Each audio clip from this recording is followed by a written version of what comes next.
Dios te bendiga, Dios te guarde en esta mañana, hermano querido, de parte de la Iglesia Misión del Valle, la cual pastorea nuestra amada pastora Rosita Sánchez. Continuamos con el estudio de la palabra en el libro Teología Bíblica y Sistemática, hablando sobre nuestro Señor Jesucristo. En la página 107 en el libro de español y en la página 148 en el libro de inglés. En esta mañana voy a hacer una oración para que el Señor Dios Todo Padre Poderoso y su amado Señor Jesucristo y su Santo Espíritu me dirijan en esta mañana para hacer la voluntad y que ellos pasen el carbón encendido sobre mis labios. Padre, en esta hora te doy gracias, te alabo y te bendigo y te glorifico porque tú eres Dios sobre todas las cosas. Gracias por un día más de vida, Padre, cuando tantas personas no han levantado hoy, Señor. Tú nos permites, Dios mío, me has dado un día más de vida para exponer tu palabra. Por eso te agradezco en esta mañana y te pido que todo miembro de Misión del Valle que escuche este mensaje, Señor, sea bendecido y toda persona que lo escuche, Padre amado, que tú le bendigas, que encuentren en esta palabra, Señor, refrigerio a sus almas. Y sobre todo, que si alguno no ha aceptado al Señor Jesucristo como su Señor y Salvador, que pueda aceptar a Jesucristo en esta mañana como su Señor y Salvador. La única salida, Padre, a tantas cosas que están pasando es Jesús. Por eso, mi amado Jesucristo, yo te doy gracias, te bendigo y te exalto en esta hora. Amén y amén y amén. En esta mañana vamos a estudiar, seguir estudiando al maravilloso Señor Jesucristo, ese Dios todopoderoso, Hijo de Dios y Hijo único que vino a esta tierra para darnos salvación y darnos una vida eterna. Yo me gozo en dar este estudio porque puedo meditar más, puedo entrar más en el personaje de mi amado Señor Jesucristo, un hombre, un Hijo de Dios único que nació para darme salvación. Y eso es lo que el Señor Jesucristo ha hecho por cada uno de nosotros. Dejó su reino de gloria junto al Padre para venir a esta tierra como Hijo de hombre para darnos una salvación. Y esa salvación no fue gratis, hermanos. Esa salvación fue por medio de muerte en cruz, que derramó hasta su última sangre y fue enterrado, y al tercer día resucitó, y por eso Él está en gloria. Y un día ha de regresar. Ese mismo Señor que un día vino, murió, resucitó y se fue al cielo, ha de regresar por una iglesia sin manchas y sin arrugas. Por eso tenemos que seguir manteniéndonos y seguir caminando en este caminar, no fácil, pero no imposible, porque Él está con nosotros. Vamos a estudiar hoy sobre su nombre como el Señor. Bendito sea Dios. Pero antes quiero leer en Filipenses 2. Y dice Filipenses 2, comenzando del 1.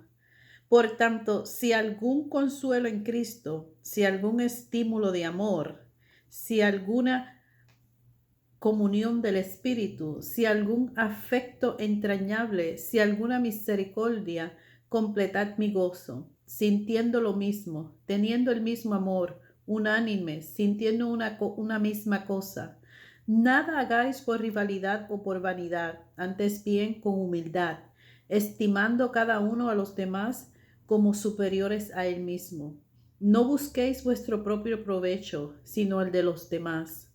Haya pues en vosotros ese sentir que hubo también en Cristo Jesús. Él, siendo en forma de Dios, no estimó el ser igual a Dios como cosa a que aferrarse, sino que se despojó a sí mismo, tomó la forma de siervo y se hizo semejante a los hombres.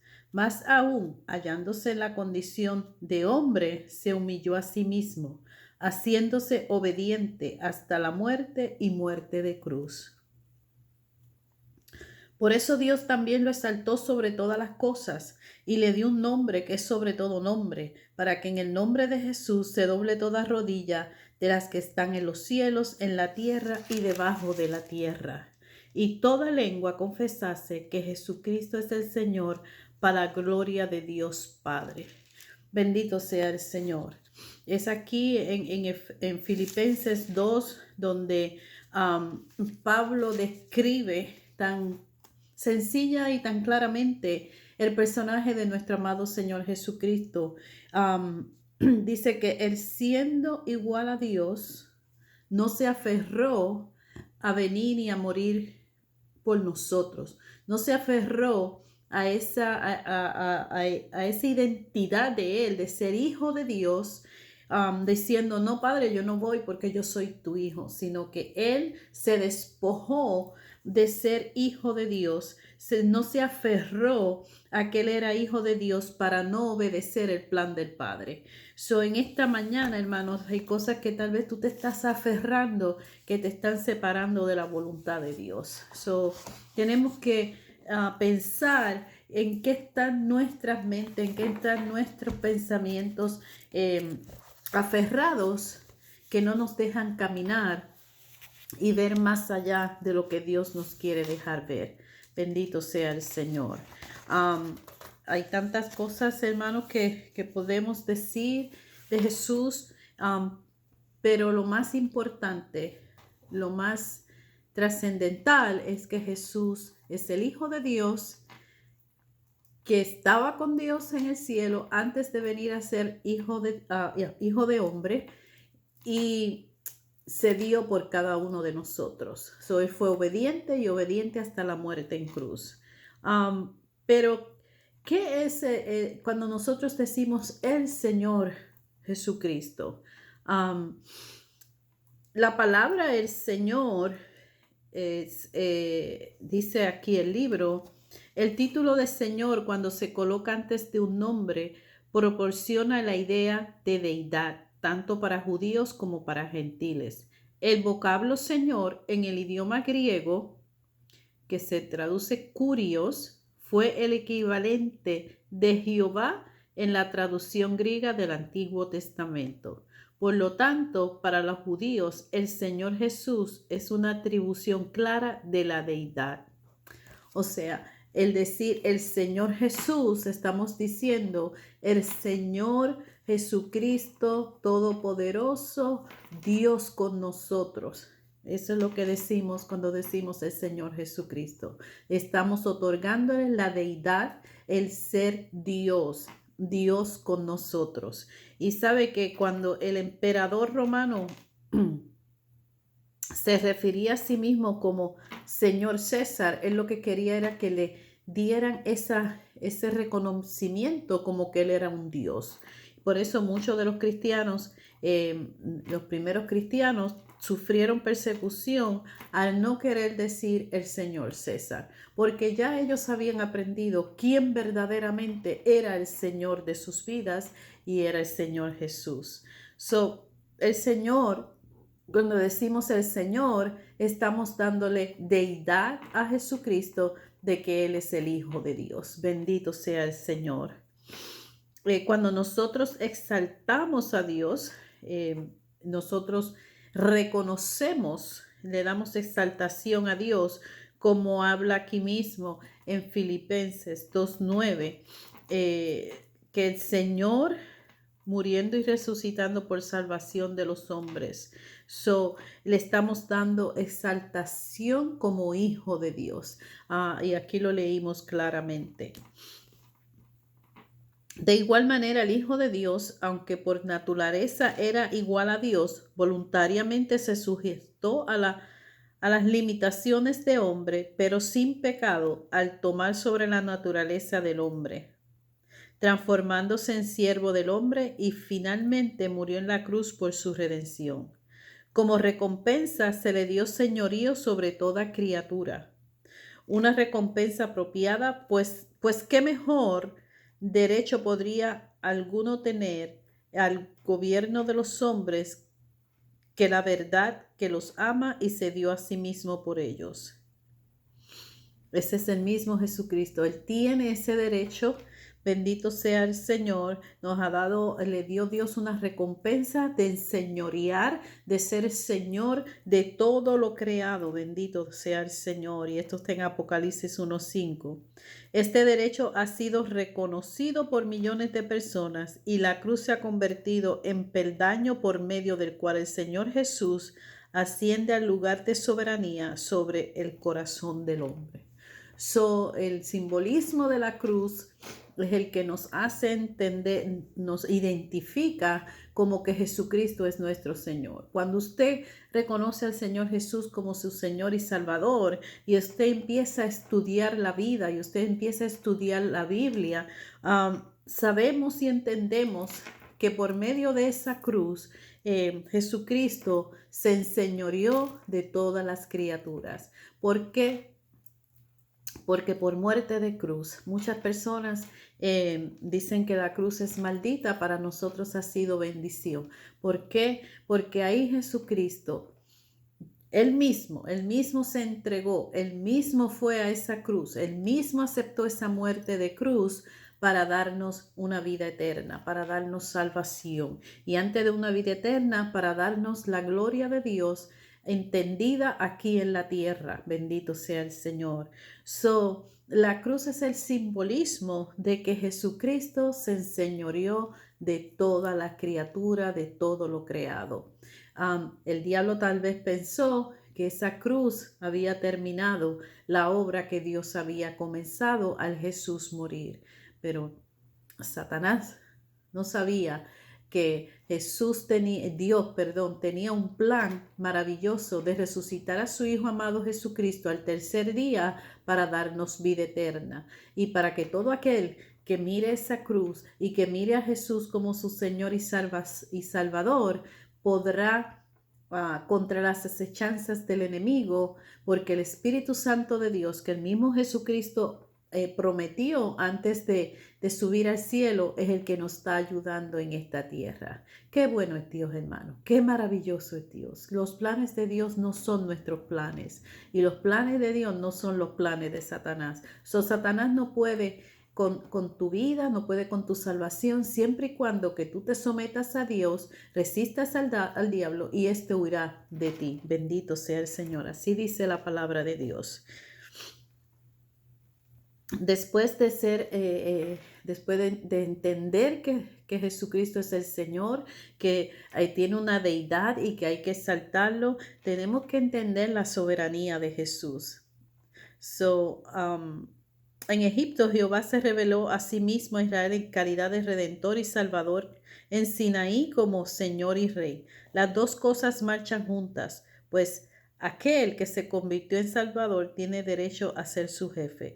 Es por ello que los 10 mandamientos comienzan con la siguiente declaración: Yo soy Jehová tu Dios, que te saqué de la tierra de Egipto, de casa de servidumbre. Eso está en Éxodo 22, los 10 mandamientos. Entonces, eso es lo que quiere decir: yo, el Señor que os he redimido, tengo derecho de gobernaros. El mismo Dios, el mismo Jehová, él sacó a este pueblo de Egipto, lo caminó por el desierto, le dio la tierra prometida. Él tiene derecho a gobernar a su pueblo. Él tiene derecho a gobernarnos a nosotros. El Señor Jesús tiene soberanía sobre nuestras vidas porque el Señor nos ha redimido. Cuando el Señor nos ha comprado a precio de sangre, nosotros le pertenecemos a Jesús. Por eso Él es soberano en nuestras vidas. Bendito sea el Señor.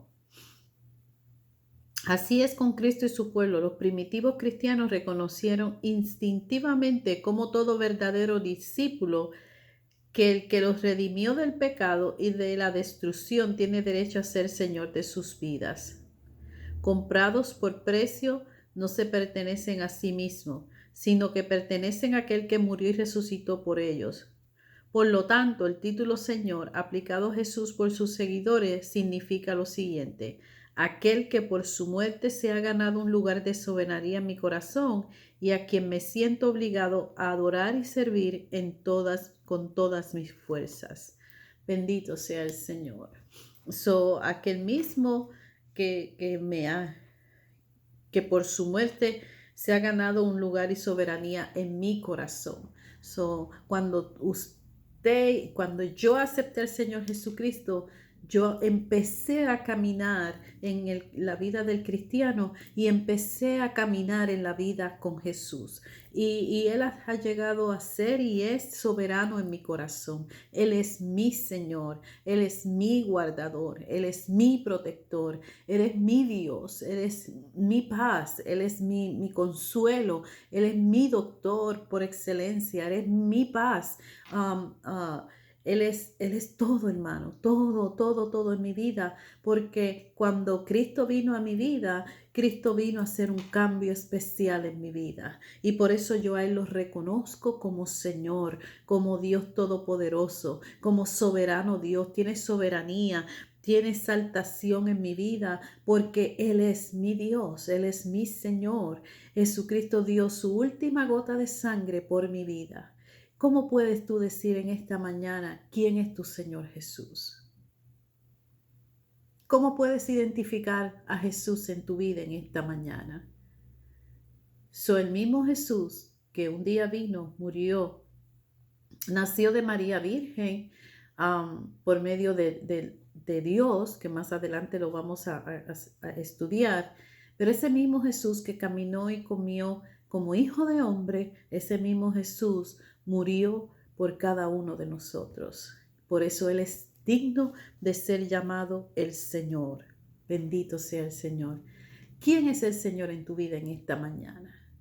Haz un pare en este momento y piensa y analiza qué lugar ocupa Jesús en tu vida. ¿Él es el Señor de tu vida? ¿O Él simplemente es por lo que yo voy a la iglesia, porque es lo que me enseñaron? ¿Has tenido un encuentro personal con Jesús?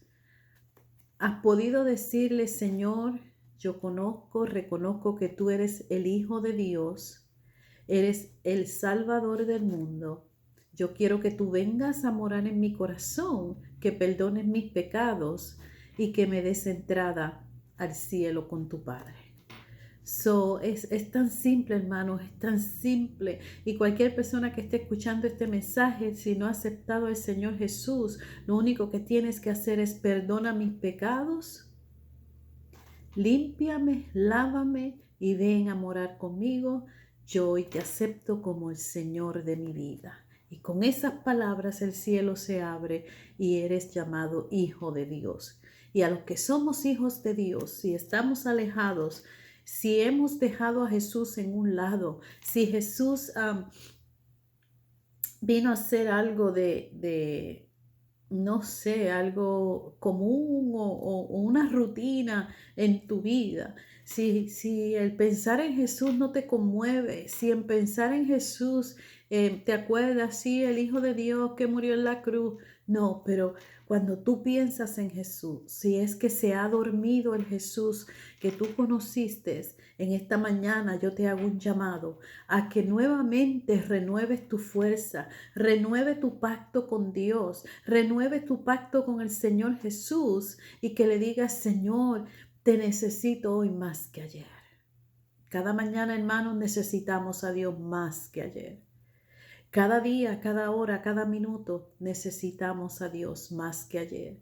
En esta mañana yo te exalto a que si tu relación con Jesús está apagada, está opacada, está dormida, que tú despiertes y que tú digas, Señor, yo te necesito hoy más que ayer. Bendito sea el Señor. Y como he dicho, Jesús vino a ser y es llamado el Hijo del Hombre. Bendito sea el Señor. Jesús, el Hijo del Hombre, el Hijo de Dios, que por medio de ese plan tan maravilloso de Dios, vino a ser Hijo de Hombre. De acuerdo con las costumbres hebreas, hijo denota relación y participación. Por ejemplo, los hijos del reino. Eso se encuentra en Mateo 8:12. son los que compartían sus verdades y bendiciones. Hijos de la resurrección son los que participaban de la vida de resurrección. Hijo de paz es uno que posee y pacifica disposición. Hijo de perdición es uno destinado a sufrir la perdición y la ruina. Y eso lo podemos encontrar en los evangelios, hermanos. Lucas 20:36, Lucas 16, Juan 17:12.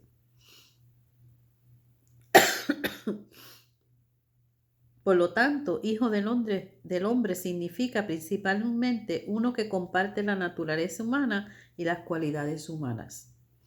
De esta manera, hijo del hombre se convierte en designación enfática para el hombre, en sus atributos característicos de debilidad e incapacidad en el mismo. Bendito sea el Señor. Aplicado a Cristo, la frase hijo del hombre lo designa como participante de la naturaleza y cualidades humanas y lo sujeta a las fragilidades del hombre. Sin embargo, al mismo tiempo, este título indica su deidad, pues si una persona declara con énfasis soy hijo del hombre, la gente exclamará, cualquiera lo sabe, pero en labios de Jesús la expresión significaba una persona celestial que se había identificado en forma definida con la humanidad como representante y salvador.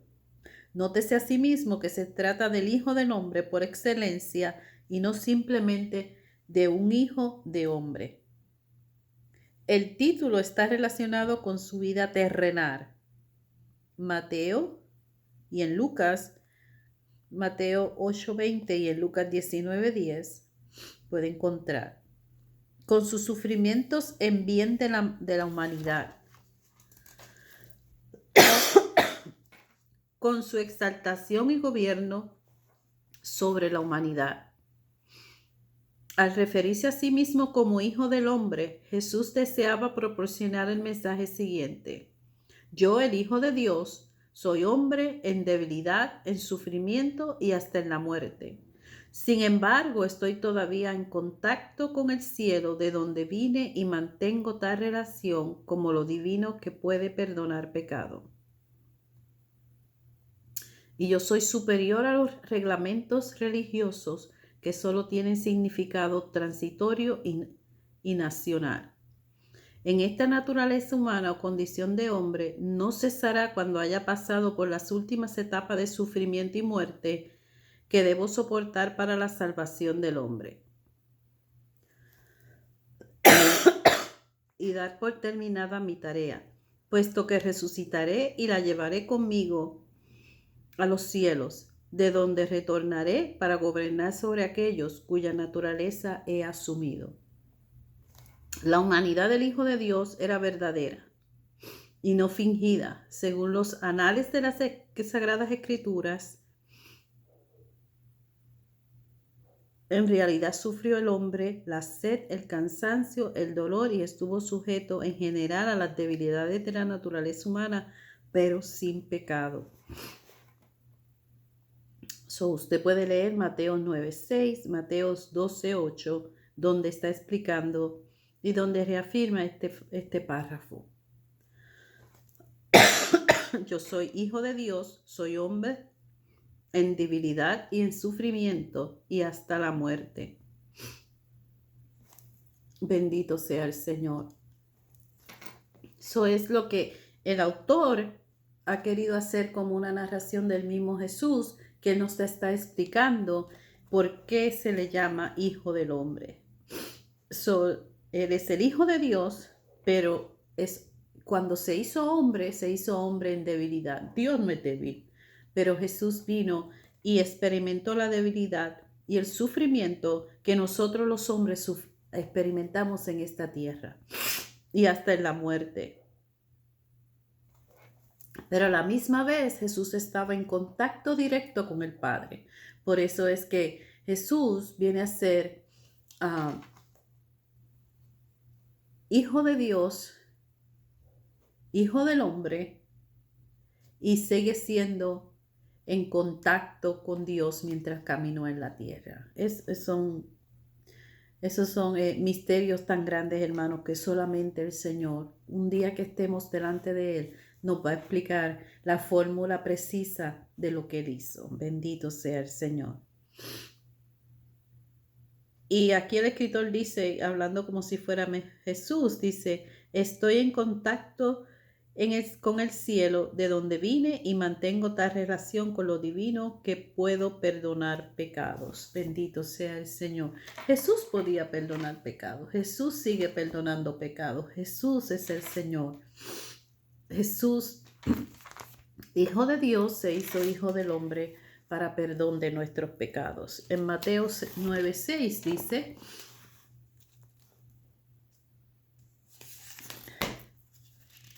bendito Dios, te alaba mi alma.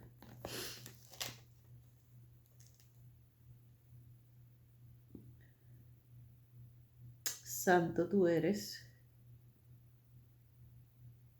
Vamos a leer Mateo 9. Entonces, entrando Jesús en la tierra, pasó al otro lado y vino a su ciudad, y sucedió que lo llevaron un paralítico tendido sobre una camilla. Al ver Jesús la fe de ellos, dijo al paralítico, ten ánimo, hijo, tus pecados te son perdonados.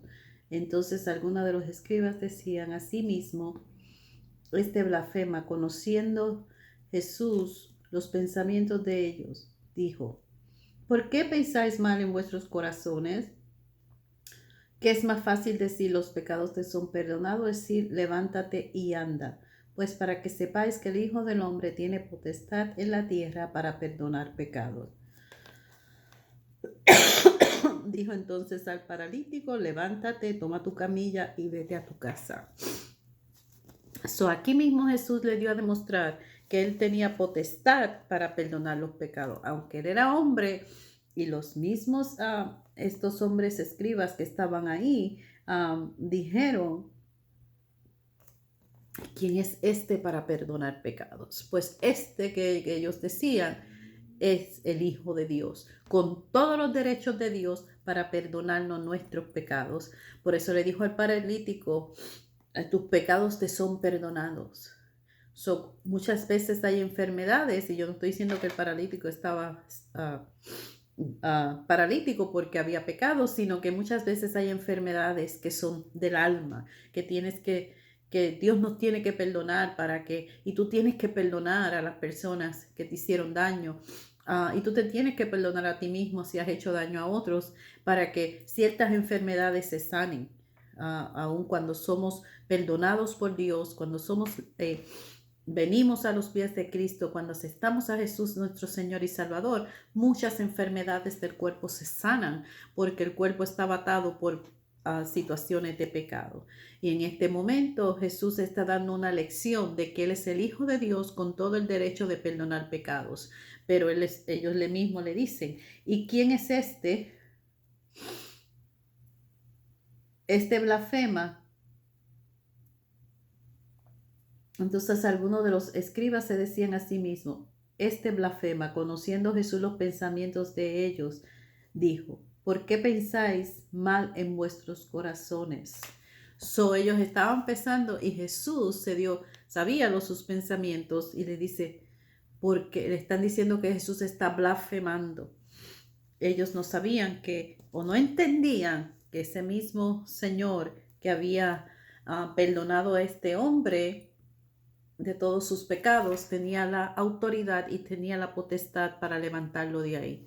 Y Jesús les dice, ¿cuál es más fácil decir los pecados te son perdonados o decir levántate y anda? Pues para que sepáis que el Hijo del Hombre tiene potestad en la tierra para perdonar pecados, dijo al paralítico, levántate, toma tu camilla y vete a tu casa. Entonces él se levantó y se fue a su casa. Jesús tenía esa autoridad y tenía ese poder. Por eso en esta mañana, si tú necesitas que Jesús perdone tus pecados, solamente dile, Señor, perdona mis pecados en esta hora. Lávame con tu sangre y perdóname. Y el Señor Jesús, en toda su misericordia, Él lo hará. Dios te bendiga y Dios te guarde en esta mañana.